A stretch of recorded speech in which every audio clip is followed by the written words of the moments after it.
Aujourd'hui, comme je l'ai dit tout à l'heure, notre cours va se baser sur les conditions. C'est quoi une condition? En fait, une condition en informatique, c'est une instruction de contrôle.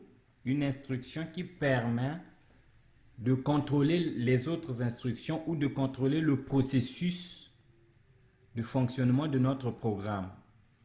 Alors, parmi les conditions, pour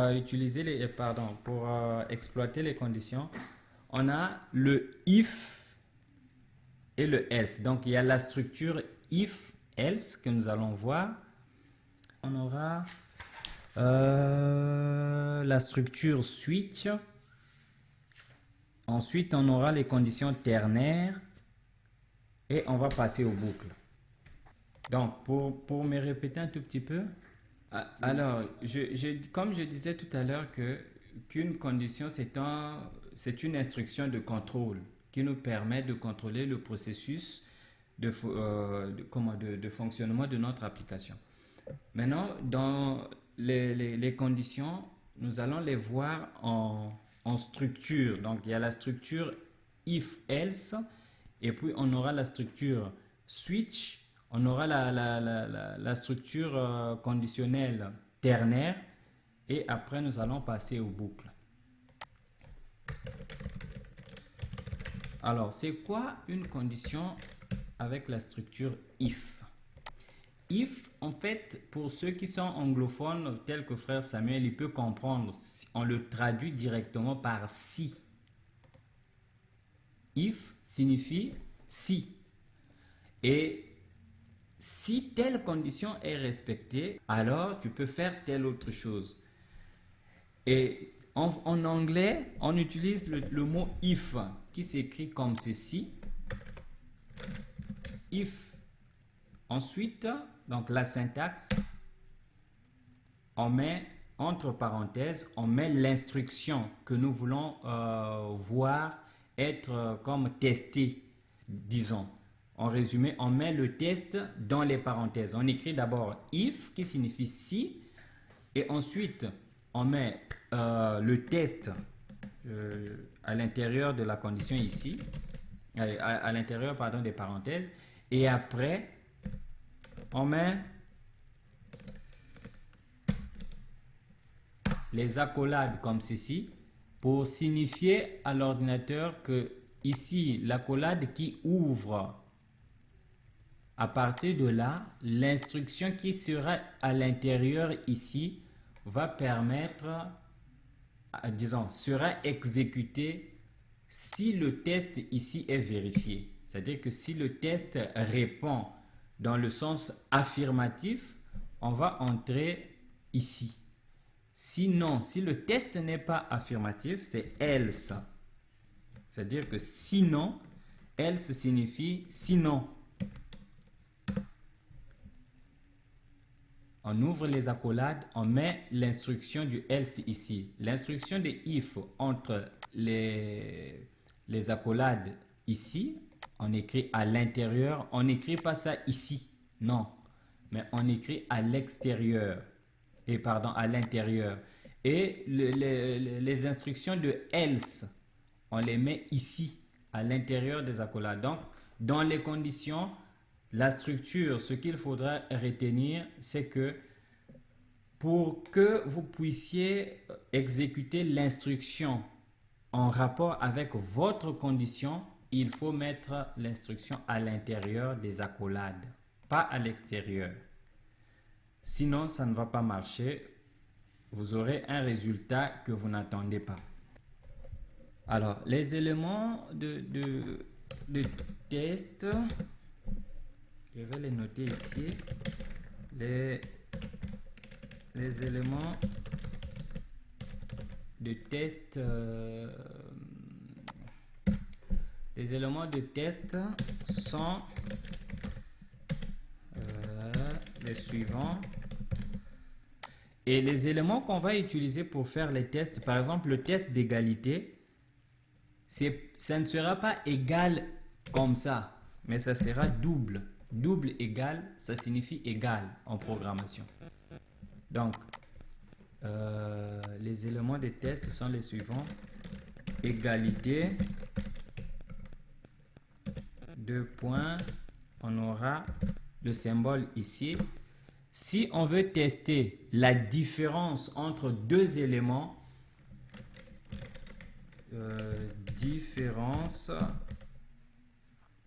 la différence entre deux éléments, on va utiliser l'exclamation et l'égalité. Ça signifie différent. C'est-à-dire si je mets deux éléments, j'utilise ce signe-là, ça signifie que teste la différence. Est-ce que ces deux éléments sont différents? À part ça, on a le signe strictement inférieur. Généralement pour les valeurs numériques. Pour tester les valeurs numériques, on a strictement... qu'est-ce que j'écris? Strictement inférieur. Strictement inférieur, on va utiliser le signe ici. Et si on a besoin de tester si un élément est strictement supérieur, on va utiliser l'inverse de ça. Oh là. Comme ceci. Et si on veut tester inférieur ou égal, si un élément est inférieur ou égal à l'autre,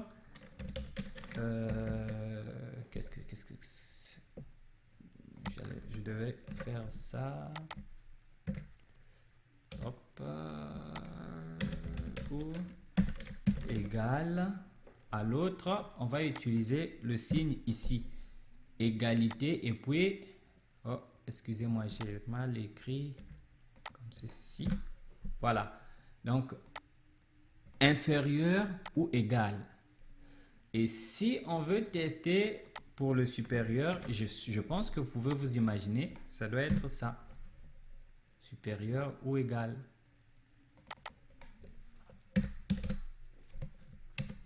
Ces symboles, pour l'instant, vous aurez peut-être du mal à les retenir, mais je vais vous inviter à les retenir parce qu'ils vont beaucoup vous servir plus tard. Si vous ne les retenez pas maintenant, c'est pas la fin du monde. Ça va s'en venir petit à petit au fur et à mesure que nous allons travailler. Et donc là, on a l'égalité, la différence. Pour tester la différence, on va utiliser ce signe. Pour tester l'infériorité d'une valeur, on va utiliser le signe ici. Inférieur ou égal, on va utiliser ce symbole. Supérieur, ce symbole ici, supérieur ou égal. Pour faire la jonction entre les deux possibilités de notre test, le symbole, c'est l'esperluette. Donc, on va appeler ça l'opérateur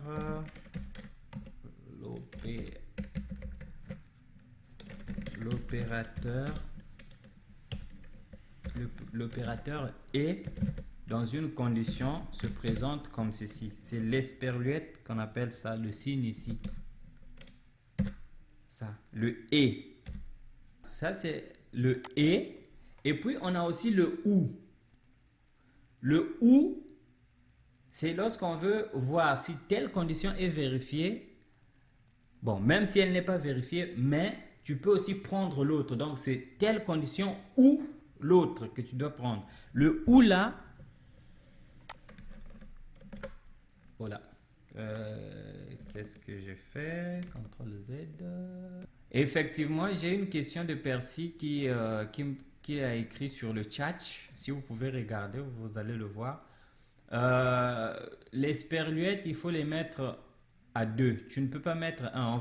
On va bientôt les tester ensemble. Vous allez remarquer que si tu mets un seul ici, c'est-à-dire que si tu fais comme ça ne va pas marcher. Tu dois nécessairement mettre les deux. Comme ça signifie... C'est les deux ensemble qui signifient et.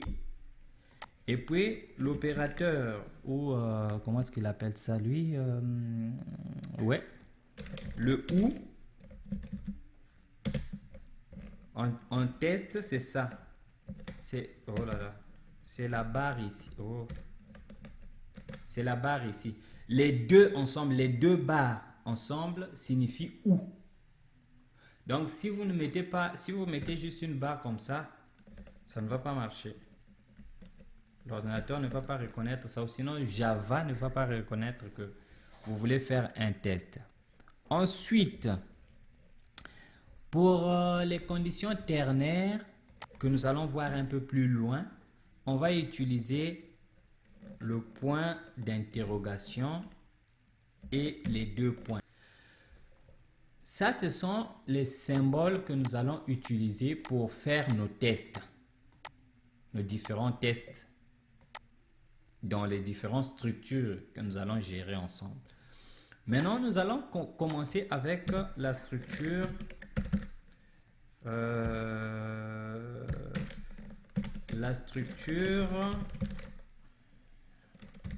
if que je viens d'expliquer, if et puis else.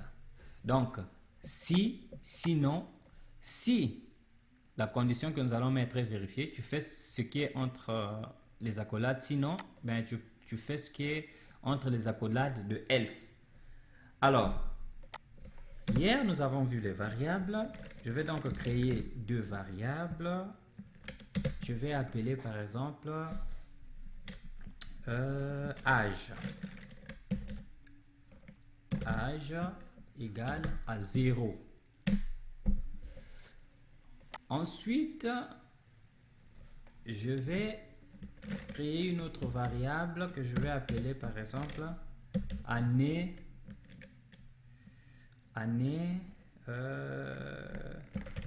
de naissance par exemple.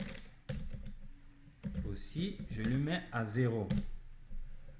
Maintenant, je vais créer l'outil pour récupérer les informations du clavier, pour prendre ce que l'utilisateur va me donner, parce que j'ai besoin de récupérer des valeurs, de poser une question à l'utilisateur. Ce que je vais faire, je vais appeler le scanner comme nous l'avons fait hier.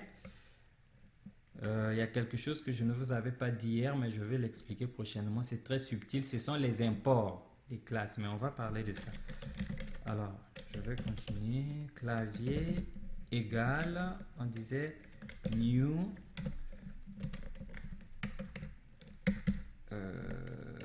scanner, voilà, scanner, et puis on met système.in.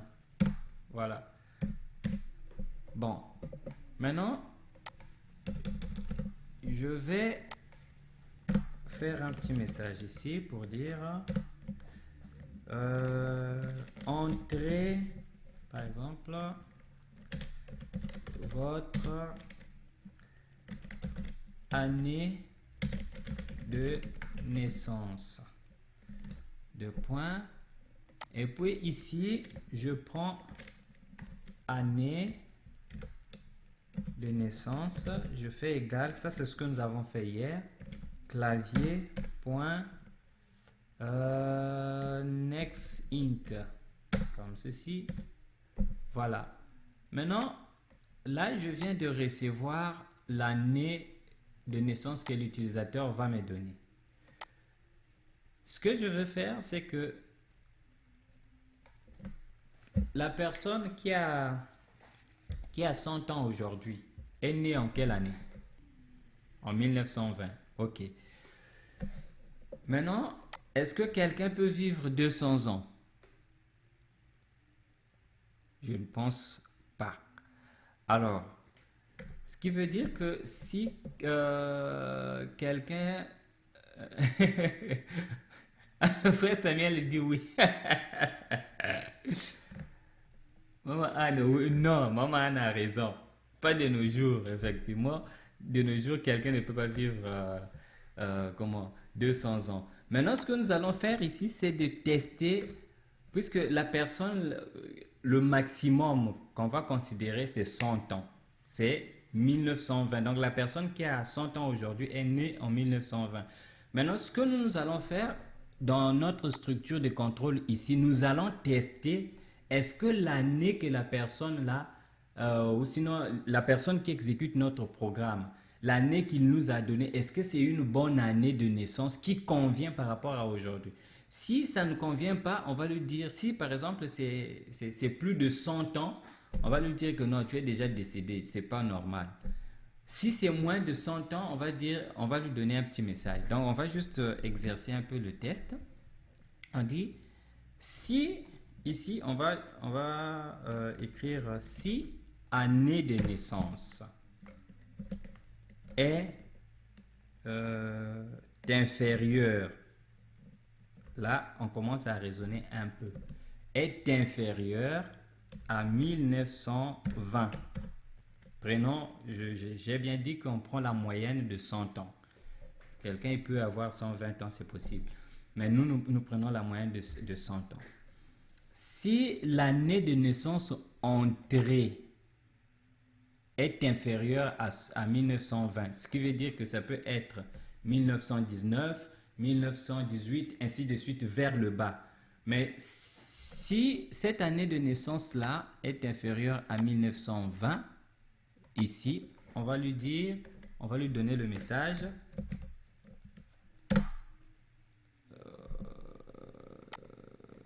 Moi, je voulais avoir N. Print N, ouais. Ouais. Print Ln, ouais. Bon, on va lui donner le message ici. Ce n'est pas normal que vous soyez en vie. Vous êtes un fantôme.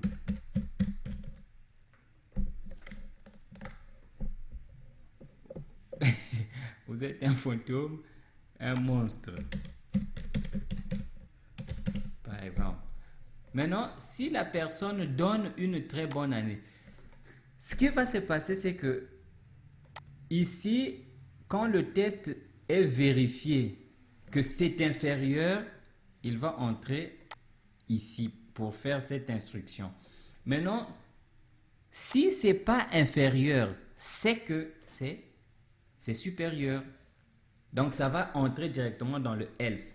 Alors à ce moment-là, qu'est-ce qu'on va faire? Ce que nous allons faire, c'est qu'on va récupérer âge pour faire un petit calcul. On va faire âge serait égal à année. Non, là nous sommes en 2020. Année 2020 moins année de naissance. Ensuite, on va dire soute. On va lui dire oh là là. On va dire vous avez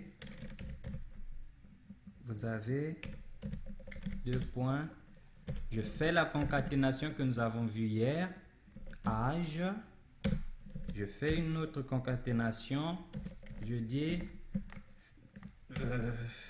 vous avez âge en, par exemple. Maintenant, regardez ce qui va se passer quand je vais exécuter. Je viens ici, c'est ma première exécution. Ça, on va fermer ça. On attend, il est en train de compiler ici. Ça va rouler. C'est ma première exécution, donc ça peut être un tout petit peu long. Vous voyez, là, il me demande qu'il est ici. C'est-à-dire, quand il a exécuté, il est entré là, il a créé tout ça, toutes ces variables sont déjà dans la mémoire de l'ordinateur. Et il est arrivé à ce niveau, il a affiché le message. Et là, il est en train d'attendre que je lui envoie un retour. C'est-à-dire que je puisse entrer l'année de naissance. Maintenant, si je dis que non, moi je suis né en 1917, regardez ce qu'il va me dire. Il dit que ce n'est pas normal que vous soyez en vie. vous êtes un fantôme, un monstre. C'est-à-dire que la condition d'inférieur a été vérifiée. Parce que nous avons posé la question ici, si l'année de naissance est inférieure à 1920, alors tu vas faire ça. Sinon, tu fais ceci. Maintenant, regardez, je vais exécuter pour la deuxième fois pour faire le contraire. Pour prendre une année qui est supérieure à 1920. Je dis, je dis par exemple, je suis né en 1970. Je fais entrer. Il dit, vous avez 50 ans. C'est-à-dire, ce qui se passe, c'est que il entre ici, et avant, il vérifie, il fait le test. Est-ce que année est inférieure, l'année qui a été donnée par l'utilisateur, ici, est-ce que c'est inférieur à 1920? Oui, c'est inférieur. Ok, donc je tombe... Non, pardon, qu'est-ce que je dis? Est-ce que c'est inférieur à 1920? Non, c'est pas inférieur, donc il tombe dans le else. Si c'était inférieur, comme on avait exécuté pour la première fois, il devait entrer ici. Mais là, comme c'est supérieur, il entre directement ici. Et il fait l'opération, il calcule 2020 moins l'année, il met ça dans âge et ensuite il vient afficher ici, il fait la concaténation, il affiche âge. Vous avez 50 ans. Question, est-ce que... attendez, je vais ouvrir les micros de tous. Voilà, est-ce qu'il y a quelqu'un qui a une question? Il peut la poser par rapport aux conditions. Je disais ceci, si tu n'as pas écrit l'âge ici, âge égale 2020, qu'est-ce qui va se passer? Bon, vous avez suivi la question de frère Samuel. Si je n'ai pas écrit âge égal 2020 moins année de naissance, qu'est-ce qui devait se passer? En fait, le problème, c'est que l'instruction ici de âge, machin, tout ça, c'est juste pour faire un petit calcul, pour que j'affiche l'année de naissance ici. Mais je pouvais procéder de plusieurs manières. Je pouvais par exemple, comme j'ai besoin de calculer l'année, ça c'est ce que moi, le programmeur, je veux. C'est juste moi qui l'a voulu ainsi. Mais je pouvais aussi faire ceci. Je pouvais faire comme ça. Par exemple, je fais... comment on faisait ça? C'est ce que nous avons dit hier. J'isole mon opération parce que je fais la concaténation. Et si j'exécute, ça va me donner la même chose. Parce que moi, ce que j'avais souhaité dans cette application ou dans mon application ici, que je suis en train de concevoir, c'est que ça puisse donner l'âge de la personne quand la personne donne son année de naissance. Par exemple, 81. Vous voyez, ça va me donner toujours le même calcul. Tout comme je pouvais aussi faire comme ceci. Donc, je peux procéder de plusieurs manières. Vous vous souvenez ce que nous avons fait avec vous hier? Moins égale 2020. Oh, 2020. Les opérations qu'on faisait hier. Donc, je pouvais procéder de plus, sauf que là, j'aurais un moins. Comme c'est lui qui est en deuxième position, par exemple 1970, dit vous avez moins 50 ans. Alors à ce moment-là, je dois faire un petit traitement pour supprimer le moins. Ça va venir après pour qu'on réfléchisse ensemble. Donc je pouvais procéder de plusieurs manières, mais comme l'objectif de mon programme, c'était d'afficher l'année de la personne, c'est pourquoi j'ai mis ça ici et j'ai mis âge. Donc, pour être bref, je dirais que je fais mon calcul ici, je mets dans âge et ensuite je prends âge, la valeur qui est dans âge, c'est ça que je vais afficher ici. Est-ce que ça répond à ta question? Parfait. Bon, on va continuer. Ah, Maman Anne aussi a posé une question. l'application sera mise en jour chaque année. Ok. La question de Maman Anne, quand vous venez de l'écouter, elle a demandé si l'application sera mise à jour chaque année. Bon, ça dépend. Ça, c'est un secret de programmeur. Quand tu fais ton programme et que tu veux bouffer l'argent des gens, tu peux leur obliger à faire des mises à jour, par exemple. Donc, c'est ça, Maman Anne. C'est pas la mise à jour, ça va dépendre de toi qui fais ton programme. Parce qu'au final, qu'est-ce qui va arriver? Quand tu vas concevoir ton application, tu l'arranges comme tu veux, tu vas le vendre. Tu vas la vendre plutôt.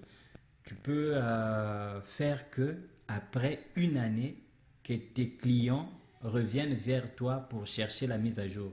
Et ils peuvent payer par exemple 1-2 dollars si tu travailles pour ton propre compte.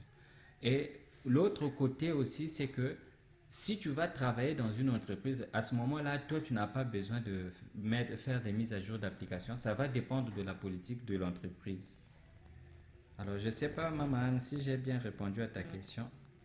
Comme ça, tu peux envoyer juste un message. Sinon, tu peux me signifier pour que je clarifie. La question de frère Calvin. Oui, moi je dis comme ça. À part l'exemple de l'année, on peut faire un autre exemple. Ok. Effectivement, frère Calvin, les autres exemples, ça s'en vient. Ne t'en fais pas. Parce que ce que tu vois ici, les if et les else, on va abuser de ça grandement dans la création de notre programme. Frère Samuel, il peut vous parler de ça. Il y aura toujours des if, else, else if, else, ainsi de suite. Bon, nous on continue pour quelques minutes. Le frère Samuel, lui, il va aller au travail. Il viendra suivre la vidéo. Il va se débrouiller avec la vidéo. Alors, je disais ceci. Là, nous sommes dans la condition de if et else. C'est-à-dire que si cette condition est vérifiée, tu entres ici. Sinon, s'il y a un sinon, c'est-à-dire que c'est le else. Tu vas faire le else ici. Maintenant, il y a avec la structure if, else, if, c'est-à-dire la structure que j'avais dit ici, il y a un deuxième élément qui peut intervenir. Ça dépend de ce qu'on veut faire. On peut l'agrandir en ajoutant par exemple ça. C'est-à-dire que j'enlève ceci, je mets ça en commentaire. On peut ajouter ici else, voilà, else if. Je vais m'expliquer tout à l'heure. Attendez que j'écrive un peu. Qu'est-ce que je fabrique là? Entre ici. Voilà. Else if. Donc if, else if et puis else. Qu'est-ce que ça veut dire ça?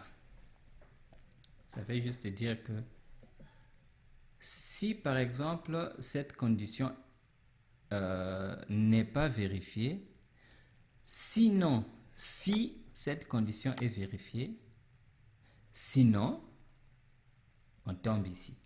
Donc, si la condition ici n'est pas vérifiée, essaie de vérifier ici. Est-ce que cette condition au moins peut être vérifiée? Sinon, tombe directement dans le par défaut. Maintenant, par rapport à notre exemple, je vais dire que sinon, si l'année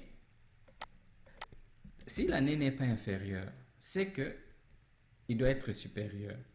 Maintenant, s'il est supérieur, sinon, si l'année est supérieure à 1920, alors tu dois vérifier. Nous, on a besoin d'identifier les milléniaux, c'est-à-dire les gens qui sont nés en 1900, à partir de 2000. Maintenant, on va faire un petit calcul. Sinon, si l'année est supérieure à 1920, toi, qu'est-ce que tu dois faire? Toi, mon programme, toi, mon application, qu'est-ce que tu dois faire? Tu dois vérifier. Tu dois faire if année de naissance. L'année de naissance est supérieure ou égale à 2000. Si l'année de naissance est supérieure ou égale à 2000, ce que tu vas faire, je peux d'abord, attendez, je vais m'expliquer après. Je fais mon petit calcul ici, ensuite j'aurai un message que je vais afficher. Hop, je dis ici, qu'est-ce que je vais calculer? Je vais dire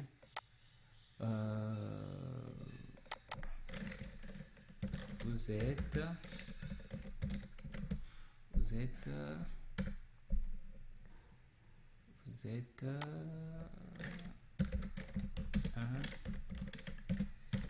millénial. Bon, je sais pas si c'est comme ça que ça s'écrit, hein. Vous pouvez corriger. Millénial de autant d'années. Sinon, on va dire ici, vous êtes de la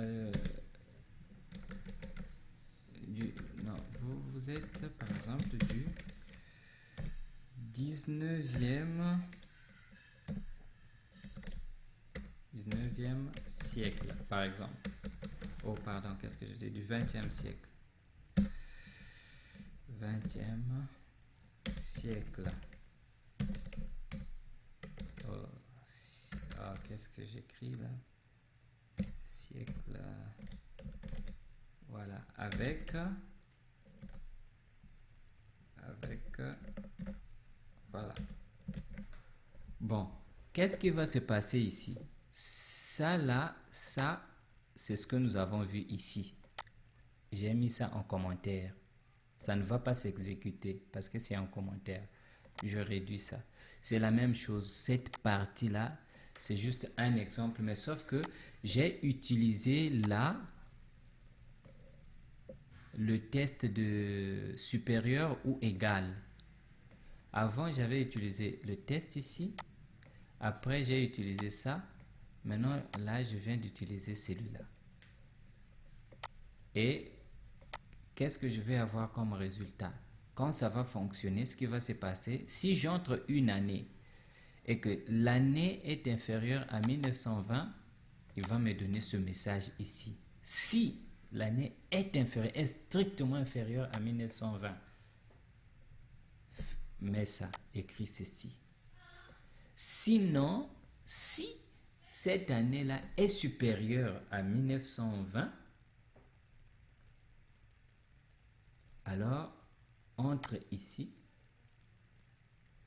et puis ici là, ce que tu vas faire, c'est que tu vas faire un calcul de l'âge de la personne. Ensuite, tu testes, est-ce que l'année là est supérieure est supérieure ou égale à 2000?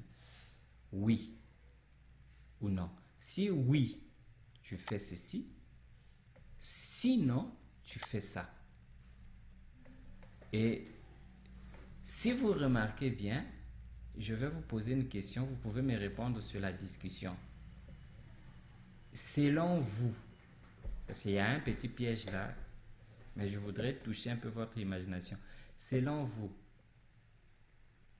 à quel moment cette instruction va s'exécuter? L'instruction else. Quand est-ce que ça va s'exécuter? Percy a répondu. Est-ce qu'il y a quelqu'un d'autre? Ok, il n'y a pas de problème. L'instruction ici ne va jamais s'exécuter. Le else.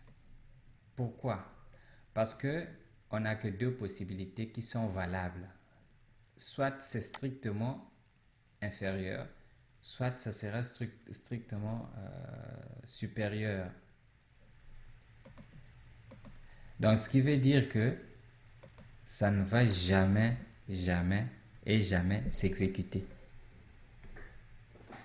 Le else, notre condition par défaut. Ah, ma caméra pose problème. Bon, on peut poursuivre, il n'y a pas de problème. Mon else ne va jamais s'exécuter. Comme mon else ne peut pas s'exécuter, c'est que mon algorithme ou bien ma logique, la façon que j'ai programmé n'est pas bonne. Je dois revoir ça. Mais pour l'instant, on va d'abord faire le test. C'est des petits trucs que je vais vous habituer à ces petits raisonnements-là pour voir le fonctionnement de votre algorithme. Par exemple, je vais mettre 1980. Vous voyez, il fait directement le calcul. Vous êtes du 20e siècle avec 40 ans. Donc, il est entré directement ici. Si je fais 1909, il dit ce n'est pas normal que vous soyez en vie. Il entre ici. Il exécute cette partie.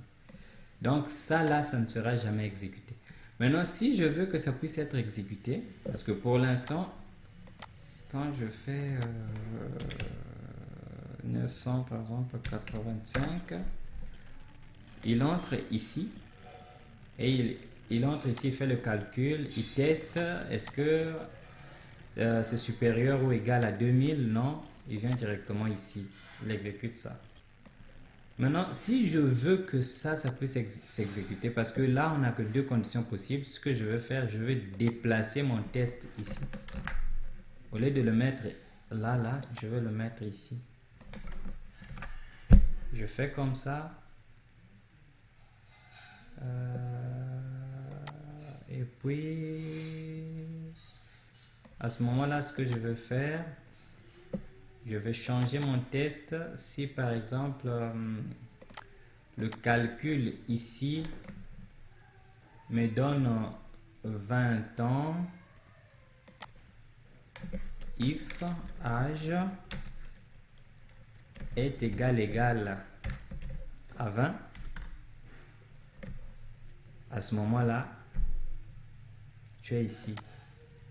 Ou bien supérieur ou égal. Utilisons supérieur ou égal. C'est-à-dire que si quelqu'un a 20 ans ou plus, c'est qu'il est né à partir des années 2000. Sinon, c'est avant 2000. Alors, quand je viens ici et j'exécute, vous allez voir que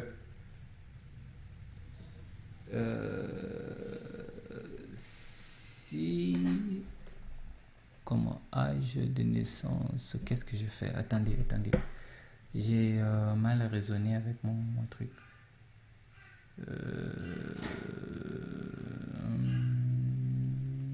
Année de naissance supérieure. Ah, ok, c'est bon. J'imaginais un peu mon algorithme. Si par exemple je mets 2000 ici, vous voyez, il dit vous êtes un millénial parce que tu as 20 ans.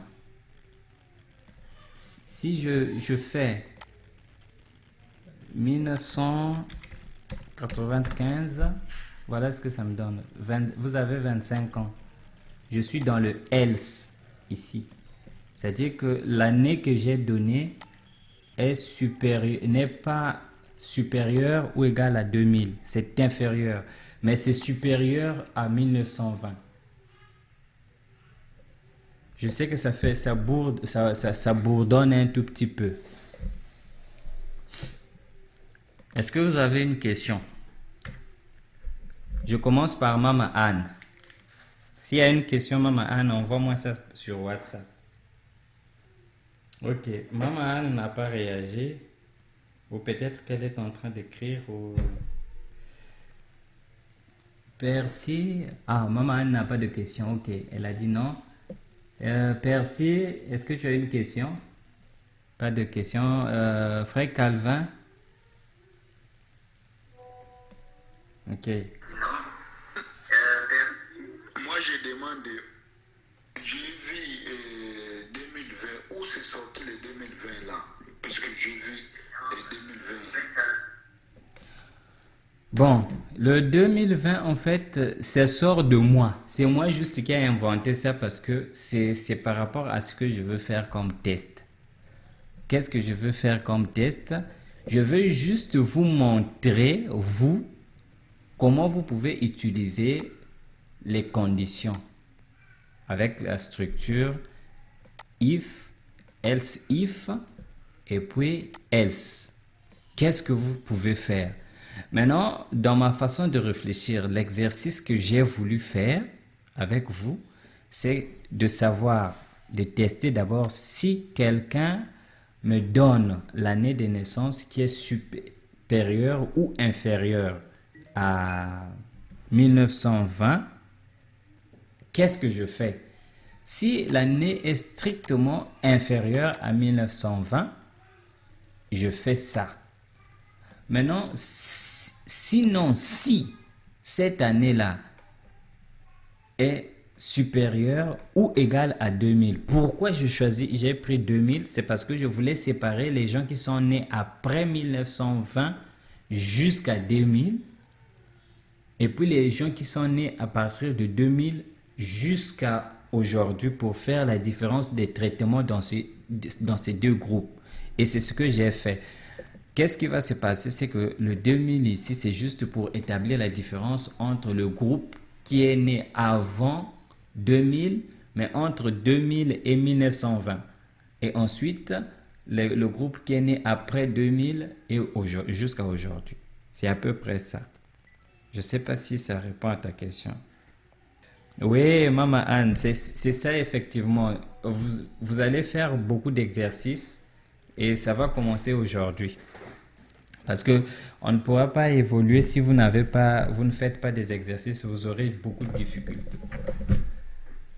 Vous aurez beaucoup de difficultés. Mais avec les exercices, vous allez voir que ça va arriver. Et je vais commencer par un exercice aujourd'hui même. Parce que pour l'instant, on va se terminer ici. Je ne voudrais pas ajouter d'autres conditions si vous ne comprenez pas d'abord ça. C'est pour ça que je réponds d'abord aux questions. Oui, ça va. Ok. Donc, l'exercice que moi je veux vous demander de faire, même si ça ne marche pas, c'est pas la fin du monde. Là, je vais d'abord arrêter un peu l'enregistrement parce